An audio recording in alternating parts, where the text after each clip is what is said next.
नमस्कार, धर्म ज्ञान में एक बार फिर आप सबका स्वागत है।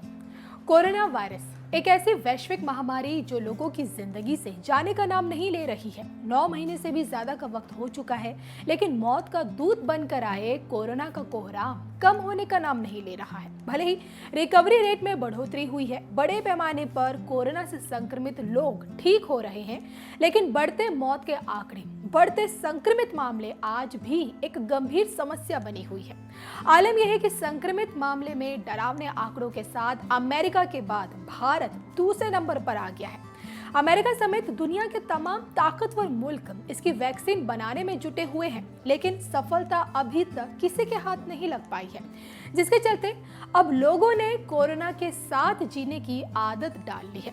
अब तक हमने आपको बताया कि दुनिया की महान भविष्यवक्ता मिशेल द नास्ट्राडामस से लेकर बाबा वेंगा की भविष्यवाणियों में कोरोना का जिक्र मिलता है। तो वहीं 1981 में आई डीन कोंटोस की किताब द आईज ऑफ डार्कनेस में तो जिस वुहान शहर से कोरोना फैला उसका जिक्र मिलता है।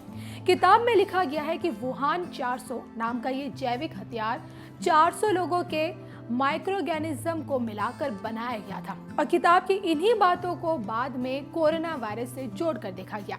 लेकिन आज हम आपको एक ऐसे वायरल ट्वीट के बारे में बताने जा रहे हैं जिसके मुताबिक कोरोना वायरस की भविष्यवाणी 7 साल पहले ही हो चुकी थी। जी हाँ, स्क्रीन पर देख रहे इस शख्स का नाम है मैक्रो एकॉर्टस। इन्होंने साल 2013 में ही कोरोना वायरस के आने की भविष्यवाणी कर दी थी। 3 जून साल 2013 में मैक्रो ने ट्वीट करते हुए लिखा था, कोरोना वायरस इट्स कमिंग।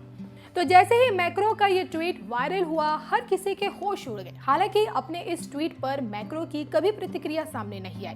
साल 2016 के बाद उन्होंने कोई ट्वीट नहीं किया। अब ऐसे में सवाल उठ रहे हैं कि क्या ट्विटर पर किए गए ट्वीट में तारीख बदली जा सकती है।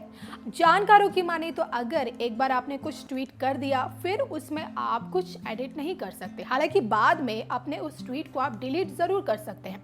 अब मैक्रो के इस ट्वीट पर सवाल ये भी उठ रहे हैं कि ऐसा तो नहीं कि ये वायरस 7 साल पहले ही आने वाला था, लेकिन किसी कारण से नहीं आया।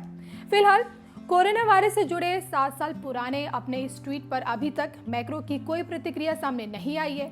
अब ऐसे में आपको हमारी स्टोरी कैसे लगी, प्लीज हमें कमेंट करके जरूर बताइएगा।